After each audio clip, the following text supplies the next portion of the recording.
నమస్తే. Welcome to our channel. Senior journalist Bharadwaja గారున్నారు. వారితో మాట్లాడదాం. సార్ నమస్తే సార్. నమస్తే అండి. సార్ 'పుష్ప 2' గురించి చాలా వైరల్ అవుతున్న న్యూస్ ఏంటంటే, సినిమాని బాయ్కాట్ చేయాలి. ఎందుకు అంటే టికెట్స్ రేట్ చాలా దారుణంగా పెంచేశారు అని సార్. దాని గురించి మీ అభిప్రాయం ఏం చెప్తారు సార్? అంటే టిక్కెట్ల రేట్ల పెంపు గురించి ఒక 7, 8 ఏళ్ల క్రితం చర్చ జరిగింది. 7, 8 ఏళ్ళు కూడా కాలేదు. నిజానికి వైఎస్ జగన్మోహన్ రెడ్డి ముఖ్యమంత్రిగా ఉన్న రోజుల్లో ఒక సినిమా ఫంక్షన్‌లో పవన్ కళ్యాణ్ గారు మాట్లాడారు. అవును సార్. ఆయన ఏమన్నాడంటే ఆ రోజు డిమాండ్ అండ్ సప్లై ఆధారంగా ధరలు పెంపుదల జరుగుతుంది అని ఎకనామిక్స్ చెప్పాడు ఆయన ఆ రోజు. అవును సార్. అది అందరికీ గుర్తుండే ఉంటుంది బహుశా. హ్మ్. హ్మ్. ఆ రోజున జగన్మోహన్ రెడ్డి టికెట్ల రేట్లు పెంపుకు అనుమతించలేదు అనేది గొడవ. ఈ రోజున పెంచుతున్నారు అనేది గొడవ. అంటే అవును సార్. ఒకటి వాస్తవం ఏంటంటే మార్కెట్ ఎకానమీలో ఉన్నాం మనం. హ్మ్.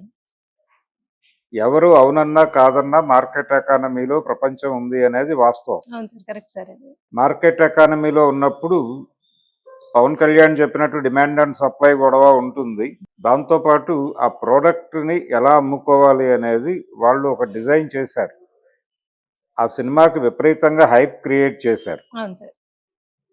దీనికోసం చాలా డబ్బులు వెదజల్లారు. హ్మ్. ఇవన్నీ కూడా రిటర్న్ రావాలి వాళ్ళకి. ఆ రిటర్న్స్ కోసం ఈ ధరలు పెంచారు. అయితే ఇక్కడ గొడవ ఏంటంటే ఈ టిక్కెట్ల రేట్లు పెంచటం ద్వారా ఎవరు వెళ్తారు ఆ మొదటి 3, 4 రోజులు ఎవరు వెళ్ళి కొంటారు ఈ టికెట్లు అంటే అభిమానులు కొంటారు. అవును సార్. అంటే హీరోలు అభిమానుల గొంతులు కోసుకు తినేస్తున్నారు అనుకోవచ్చు ఒక రకంగా. టు బీ ఫ్రాంక్ హ్మ్. మాట్లాడదలుచుకుంటే వాళ్ళు ఈ టికెట్లు కొనటానికి ఏమైనా చేయొచ్చు. ఆ డబ్బులు సంపాదించటానికి ఏ పనైనా చేయొచ్చు. అంటే ముఖ్యంగా యూత్ సార్ కదా సార్. హ్మ్. యూత్ అండి. ముఖ్యంగా యూత్. అదే యూత్ వాళ్ళ మూడ్‌లో ఉన్నప్పుడు హ్మ్. ఏదైనా చేసి ఆ డబ్బులు పట్టుకెళ్ళి అక్కడ అవును. టికెట్ కొంటారు. అవును సార్. ఇలా ప్రేరేపించటం అంటే హ్మ్. ప్రొడక్ట్‌కి ఒక క్రేజ్ క్రియేట్ చేయటం ద్వారా వాళ్ళని అట్రాక్ట్ చేయటం. హ్మ్. ఇదంతా ఒక డిజైనింగ్‌లో జరుగుతోంది. ఒక మార్కెట్ డిజైన్. హ్మ్. తద్వారా వీళ్ళ టార్గెట్ ఏమిటి? 2000 క్రోర్ క్లబ్‌లోకెళ్ళాలి ఈ సినిమా అనేది వీళ్ళు అనుకుంటున్నారు. హ్మ్. అందులోకి రీచ్ అవ్వటం కోసం ఈ కష్టాలు. కష్టమని మనం అనుకుంటున్నాం గానీ వాళ్ళు అలా అనుకోవడం లేదు. హ్మ్. ఇది ప్రోడక్ట్ తయారు చేయటము, ప్రోడక్ట్‌ని మార్కెట్ చేయటము, ఈ ప్రోడక్ట్‌ని జనాల్లోకి ఇంజెక్ట్ చేయటం. ఇది చాలా ట్రాక్ట్‌ఫుల్‌గా జరుగుతుంది. వాళ్ళు దాన్ని ఒక బిజినెస్ వేలోనే చూస్తున్నారు. కదా సార్. వ్యాపారం అంతకు మించి అదే ఏమీ సార్. లేదు. అవును. వ్యాపారం అనేది పరమ ధర్మం దీనిలో. హ్మ్. అంటే మార్కెట్ ఎకానమీ అనేది ఎలా ఉంటుందంటే పరుగు పందెం వ్యవస్థ ఇది. మీరు ఎంత పిచ్చి క్రియేట్ చేసి జనాలను అటువైపు డ్రైవ్ చేస్తారు అనేది మీ టాలెంట్. అవును సార్. దానికి ఎవరు ఎక్కడ అడ్డుకట్టలు వెయ్యకూడదు అని. ఇప్పుడు యూటర్న్ అవుతూ ఉంటాం మనం చాలా చోట్ల. హ్మ్. యూటర్న్ తీసుకుంటాం. యూటర్న్ ఉంది అక్కడ అనే విషయం వచ్చేవాడికి తెలుసు. యూటర్న్ ఉంది కాబట్టి ఆ యూటర్న్ అయ్యే వాళ్ళకి స్పేస్ ఇవ్వాలని వచ్చేవాడు అనుకోడు. ఎందుకు అనుకోడు అంటే తను వెళ్ళాలి కాబట్టి. యూటర్న్ ఫిలాసఫీ ఉంది అసలు. హ్మ్. యూటర్న్ ఫిలాసఫీ ఏంటంటే ఆ టర్న్ తిరిగేవాడు ఒడుపుగా తిరిగి అంతే వేగంగా వెళ్ళాలి. ఆ హ్మ్. నైపుణ్యం ఉంటే నువ్వు రోడ్డు మీదకి రా. ఆ నైపుణ్యం లేకపోతే నిష్క్రమించు. ఆ నైపుణ్యం ఉంటే రోడ్డు మీదకి రా, లేకపోతే పూర్తి స్థాయిలో అసలు రోడ్డు మీదకి రాకు. హ్మ్. ఈ పోటీలో నువ్వు పాల్గొంటే ఉండు, లేదంటే మరణించు అనేదే సిద్ధాంతం. అవును సార్. అంతకు మించి ఇంకేదో ఇక్కడ జాలి చూపించుట, ఒకళ్ళ కోసం ఒకళ్ళు స్పేస్ ఇవ్వటం, హ్మ్. ఒకళ్ళకొకళ్ళు వెసులుబాటు కల్పించడం, సబ్సిడీలు ఇవ్వటం ఇవన్నీ మార్కెట్ ఎకానమీలో ఉండవు. హ్మ్. హ్మ్. అందుకని మనం మార్కెట్ ఎకానమీలో ఉన్నాము అనేది గనక ముందు మనం రియలైజ్ అయితే ఈ రేట్లు పెంపు గురించి ఆందోళన పడం. హ్మ్. అయితే మనం ఇంకా దీనిలోకి రాకపోవడం వలన చాలామంది ఏంటి రేట్లు అని కంగారు పడుతున్నారు కానీ హ్మ్. నిజానికి ఇది ఒక ప్రాసెస్‌గా జరుగుతోంది మన జీవితాల్లో. ఈ ప్రాసెస్ అనేది చాలా హై లెవెల్‌కి తీసుకెళ్ళిపోయింది. ఈ రోజున ప్రతి మనిషి కనీసం రోజుకి ఇంత ఖర్చు పెట్టకపోతే కుదరదు. అవును సార్. ఇంత ఖర్చు పెట్టి తీరాలి. ఆ ఖర్చు పెట్టడానికి అవసరమైతే గవర్నమెంట్ సబ్సిడీలు రకరకాల పథకాలతో మీ అకౌంట్‌లో డబ్బులేస్తారు. హ్మ్. ఆ డబ్బులు మీరు మార్కెట్‌లోకి వెయ్యాలి. ఇది ఒక నిరంతర ప్రక్రియగా జరుగుతోంది. అందుకని గతంలో ఒద్దికగా కాపురాలు గడుపుకునే వాళ్ళం మేము. రూ. 300 సర్దుకుని బతికేవాళ్ళం. ఈ మాటలన్నీ ఇదివరకు మాట్లాడేవాళ్ళు 90కి ముందు. ఏది ఇండియా ఎకానమీలోకి అంటే నూతన ఆర్థిక సంస్కరణలలోకి భారతదేశం రాకముందు నాటి పరిస్థితి అది. హ్మ్. ఈ రోజున రేట్లు ఎలా ఉన్నాయి అంటే హీరోల రెమ్యూనరేషన్లు కూడా అల్లు అర్జున్కి 300 కోట్లు అని ఒక ప్రచారం జరుగుతోంది. ఓహ్! హీరోకి 300 కోట్లు, డైరెక్టర్కి ఇంకొన్ని కోట్లు, కనీసం 200 కోట్లు ఇలా ఇచ్చుకుంటూ పోతే హ్మ్. ఆ సినిమా ప్రొడక్షన్ ఎంత అవుతుంది, అవును సార్. ఎంత రాబట్టాలి అనేది గొడవ. హ్మ్. అందుకని ధరలు తగ్గాలి అనేది పాత డిమాండ్, హ్మ్. ధరలు పెరగాలి అనేది కొత్త డిమాండ్గా తయారైపోయింది. పైగా దీనికి చాలామంది ఏం చెప్తున్నారంటే ఒక మోటివేషన్ ఉండాలా అంటే రూ. 1000 రోజుకు సంపాదించాలి కనీసం అనే ఒక మోటివేషన్ ఉండాలి ప్రతి ఒక్కడికి. హ్మ్. ఆ మోటివేషన్ లేకపోతే పరుగు పందెం వ్యవస్థలో వాడు పనికిరాడు. హ్మ్. ఏదో ఇంత తిని పడుకుంటాను అనేవాడితో మాకు అవసరం లేదు. వాడు ఏదో ఒకటి చేసి డబ్బులు సంపాదించి మార్కెట్లో ఖర్చు పెట్టాలి.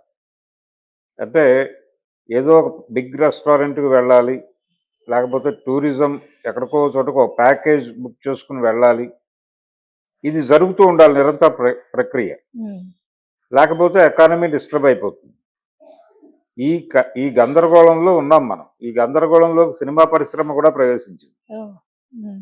ఆ ప్రవేశించడంతో ఈ టిక్కెట్ల రేట్లు పెంపు హడావిడి చూస్తున్నాం మనం ఇప్పుడు. హ్మ్. హ్మ్. వీళ్ళు మొదటి వారం మల్టీప్లెక్సుల్లో తెలంగాణ వరకు రూ. 580కి అమ్ముతున్నారు టికెట్లు. Okay sir. అయితే ప్రీమియర్ షోస్ ఉన్నాయి. అంటే రాత్రి 1 గంటకి పడే ప్రీమియర్ షోస్కి రూ. 1000 నుంచి డిమాండ్ను బట్టి ఓహ్! రూ. 1000 మినిమం, హ్మ్. 1000 నుంచి 10,000 వరకు అమ్మాలన్నది టార్గెట్. హుహు. కొనేవాడు కొంటున్నాడు, అదే సార్. ఆ! వెళ్ళేవాళ్ళు వెళ్తున్నారు, హ్మ్. టికెట్లు బుక్ అవుతున్నాయి అనేది వినిపిస్తున్న సమాచారం. హ్మ్.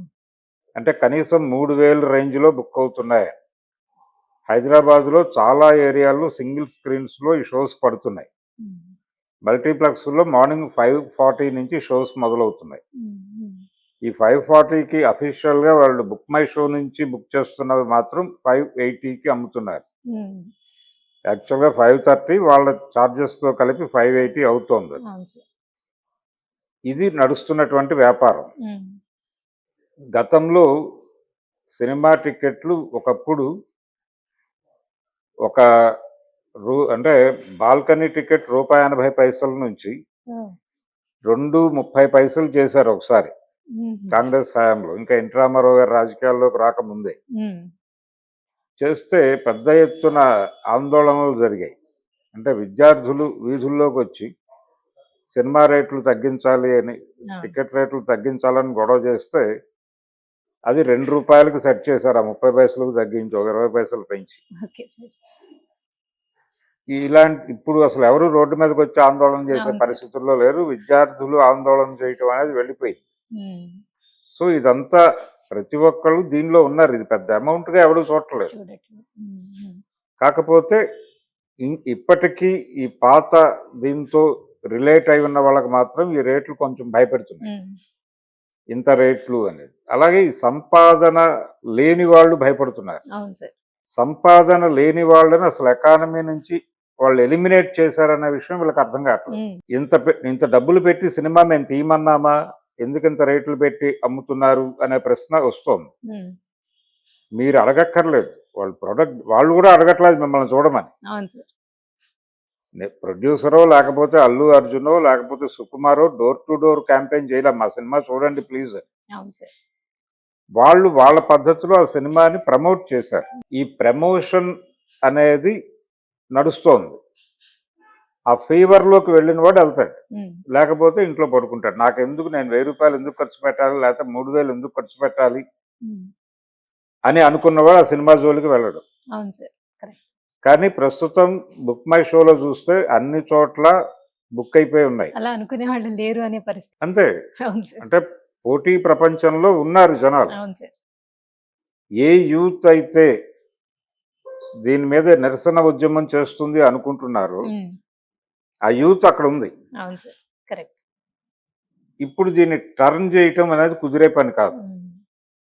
ఇది చాలా సీరియస్‌గా మార్కెట్ ఎకానమీని స్టడీ చేసిన వాళ్ళకి పెద్ద గందరగోళం అనిపించదు కానీ, హుహు. సాధారణ జీవితాలు ఇప్పటికీ గడుపుతున్న వాళ్ళు చాలామంది ఉన్నారు ఈ దేశంలో. మధ్య తరగతి మనుషులు. మధ్య తరగతి. హ్మ్. వీళ్ళు భయపడుతున్నారు. అవును సార్. పర్టిక్యులర్‌గా పేరెంట్స్ భయపడుతున్నారు. అవును సార్. ఈ డబ్బులు పూల్ చేయటానికి పిల్లలు ఏం చేస్తారు అనేటువంటి ఒక భయం ఉంది వాళ్ళకి. హ్మ్. అలాగే మార్కెట్ ఎకానమీ క్రియేట్ చేస్తున్నటువంటి అనేక గందరగోళాలు అంటే ఎవరి కంపార్ట్మెంట్ వారిది అయిపోయింది. ఒక ఇంట్లో మొత్తం అందరూ కలిసి ఒక ఆలోచన చేసి ఒక ఎంటర్టైన్మెంట్ తీసుకునేటువంటి ఒక సందర్భం ఉండింది. కానీ ఇప్పుడు అలా లేదు. లేదు. ఎవరి కంపార్ట్మెంట్ వారిది, వారి కంపార్ట్మెంట్‌లో వారు ఉంటారు. వీరు వారి కంపార్ట్మెంట్‌లోకి వెళ్ళకూడదు. హ్మ్. అది వారి పర్సనల్ ప్రైవసీ గొడవ. వారు వీరి కంపార్ట్మెంట్‌లోకి రాకూడదు. ఇలాంటి ఒక విచిత్రమైన కండిషన్ వచ్చేసింది అవును సార్. జీవితాల్లో. అవును. కేవలం ఆర్థిక అనుబంధాలు మాత్రమే మిగిలున్నాయి. హ్మ్. ఈ ఆర్థిక అనుబంధాలు, ఈ ప్రెజర్సు ఇవి సీరియస్‌గా మిడిల్ క్లాస్‌లో ప్రెజర్ ఇస్తున్నాయి. హ్మ్. అంటే పిల్లలు డిమాండ్ చేస్తున్నారు డబ్బులు. అంటే కనీసం సినిమాకెళ్ళటానికి ఒక 5,000 కూడా ఇవ్వలేను నువ్వు ఒక తండ్రివేనా హ్మ్. అని ఒక 10థ్ క్లాస్ కుర్రోడు అడిగే పరిస్థితి ఉంది. ఉంది సార్. ఈ కండిషన్ ఎమర్జ్ అయిపోయి ఉంది. దీంతో ఆ సఫరింగ్ ఉంది వాళ్ళకి. హ్మ్. వాళ్ళు ఆందోళన పడుతున్నారు ఈ రేట్లు చూసి. హ్మ్. ఏంటి ఇలా చేస్తున్నారు, ఇలా కోసుకు తినేస్తున్నారు అని. వాళ్ళు టార్గెట్ కాదు వీళ్ళకి. అలాగే ఇన్ ది సేమ్ టైమ్ ఈ సినిమా షో పడిన అంటే 1:00 షో పడిన తర్వాత ఎర్లీ మార్నింగ్ 5:40కి షో బిగిన్ అయ్యే లోపే ఇది ఇంటర్నెట్‌లో అవైలబుల్ అయిపోతుంది ఆ! ఈ సినిమా. ఈ పోటీని తట్టుకోవటం కోసం కూడా వాళ్ళు 3 రోజుల్లో పూల్ చేయాలనుకుంటున్నారు. హ్మ్. 3 రోజుల్లో 3-4 డేస్‌లో ఎంత పూల్ చేయగలిగితే అంత పూల్ చేసేసి అకౌంట్ క్లోజ్ చేసేయాలి. ఆ తర్వాత రన్ వస్తే వస్తుంది లేదంటే లేదు. అవును సార్. పాత రోజుల్లో ఎలా ఉండేదంటే ఎన్టీ రామారావు, నాగేశ్వరరావు రోజుల్లో సినిమా అనేది డిస్ట్రిబ్యూటరు అలాగే ప్రొడ్యూసరు కలిసి చేసేవాళ్ళు హ్మ్. వెంచర్. హ్మ్. నిర్మాత గారు ఒక కథ తయారు చేసుకుని, కథ తనే తయారు చేసుకుని, ఒక రైటర్‌ని పెట్టుకుని తనే కథ రాసుకుని, ఈ కథ ఏ డైరెక్టర్ అయితే తీస్తాడో ఆ డైరెక్టర్‌ని పెట్టుకుని, హ్మ్. దానిలో మార్పులు చేయించుకుని, వాళ్ళిద్దరూ కలిసి విజయవాడ వెళ్ళి అప్పుడు డిస్ట్రిబ్యూషన్ ఆఫీసులన్నీ విజయవాడలో ఉండేవి. విజయవాడ వెళ్ళి ఆ డిస్ట్రిబ్యూటర్లను కలిసి, హ్మ్. అందులో ఈ కథతో ఏ డిస్ట్రిబ్యూటర్ కనెక్ట్ అయితే వాళ్ళు బడ్జెట్ వేసుకు రమ్మనేవాళ్ళు. అక్కడే కూర్చొని ఒక హోటల్‌లో బడ్జెట్ వేసి తీసుకెళ్తే, దానిలో కొంత డబ్బులు ఒక 40% వాళ్ళు ఇచ్చేవాళ్ళు. ఓకే. ఆ హ్మ్. డబ్బులు తెచ్చుకొని, మిగిలిన డబ్బులు తను వేసుకొని సినిమా కంప్లీట్ చేసేవాళ్ళు. హ్మ్. సినిమా డిస్ట్రిబ్యూషన్ వాళ్ళకే ఇచ్చేవాళ్ళు. స్ట్రెయిట్ వైడ్ వాళ్ళే చేసేవాళ్ళు. హుహు. హ్మ్. హ్మ్. చేసినప్పుడు మొదట వచ్చిన డబ్బులన్నీ తమ అకౌంట్‌లో డిపాజిట్ చేసుకొని, హ్మ్. ఓవర్‌ఫ్లో ప్రొడ్యూసర్‌కి పంపించేవాళ్ళు. ఓకే. 5 ఇయర్స్ కాంట్రాక్ట్ అది. హుహు. అంటే 5 సంవత్సరాలు సినిమా వాళ్ళ దగ్గరే ఉంటుంది. ఓహ్! ఈ సినిమా మీద ఈ 5 సంవత్సరాల్లో వచ్చిన డబ్బుల్లో తమ వాటా తాము తీసుకుని మిగిలినది ప్రొడ్యూసర్‌కి ఇచ్చేవాళ్ళు. హుహుహుహు. ఒక్కొక్కసారి 10 రోజుల్లోనే వాళ్ళ డబ్బులొచ్చేసాయి. హ్మ్. ఒక్కో సినిమా ఫ్లాప్ అయినా డబ్బులొచ్చేవి. అందుకని నష్టాలు కూడా తక్కువుండేవి. ఇప్పుడు ఈ లెవెల్ సినిమా ఫ్లాప్ అయితే ఎవరు మిగలరు. అవును సార్. నష్టాలు గూడా భారీగానే ఉంటాయి. మొత్తం, మొత్తం అంటే ఆత్మహత్యలు చేసుకునే లెవెల్‌కెళ్ళిపోవచ్చు కూడా. హుహు. అంటే ఇది చాలా బిగ్ స్కేల్ జూదమే. హ్మ్. చాలా పెద్ద స్థాయి జూదంలోకి ఎంటర్ అయిపోయింది ప్రపంచం. హ్మ్. కాబట్టి దీన్ని అడ్డుకోవటం అనేది కుదిరే పని కాదు. దీన్ని అడ్డుకోవటానికి మేమేదో వ్యూహరచన చేస్తున్నాము అని ఎవరు చెప్పినా అది బూటకమే. అది జరగదు. హ్మ్. దానికి చాలా పెద్ద స్కేల్ మూవ్‌మెంట్ కావాలి. అంతే తప్ప నిరసన తెలియజేయటం వలన అయ్యే పని కాదు. అడ్డుకునే ప్రోగ్రామ్ చాలా బిగ్ స్కేల్‌లో లేకపోతే ఇది అవ్వదు. హ్మ్. మార్కెట్ ఎకానమీ విషఫలం ఇప్పుడు మనం చూస్తున్నటువంటి, మనం భయపడుతున్నటువంటి పుష్ప రేట్ల పెరుగుదల. హ్మ్. ఇది తప్పదు మన జీవితాల్లో. ఇంకా అన్నిటితో పాటు ఇది కూడా యాక్సెప్ట్ చేసేయాలి అంటే. తప్పదు. అవును సార్. తప్పదండి. బయటకి వెళ్ళిన తర్వాత మీరు ఎంత ఖర్చు పెట్టాలి అనేది. మనకు రకరకాల ఇప్పుడు ఊబర్‌లు ఇవన్నీ హ్మ్.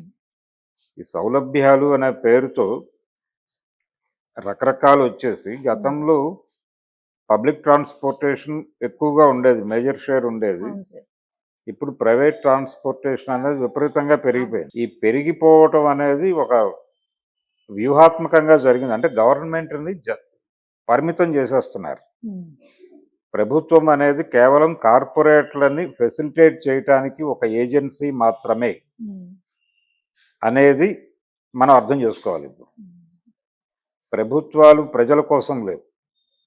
ప్రస్తుతం పనిచేస్తున్న ఏ ప్రభుత్వం అయినా అది అధికారంలోకి వచ్చేటప్పుడు ప్రజల కోసం అని చెప్తారు కానీ, హ్మ్. వాళ్ళు కార్పొరేట్‌ల కోసం ఉన్నారు. కార్పొరేట్‌లని ఫెసిలిటేట్ చేయటం కోసం మాత్రమే ఉన్నారు.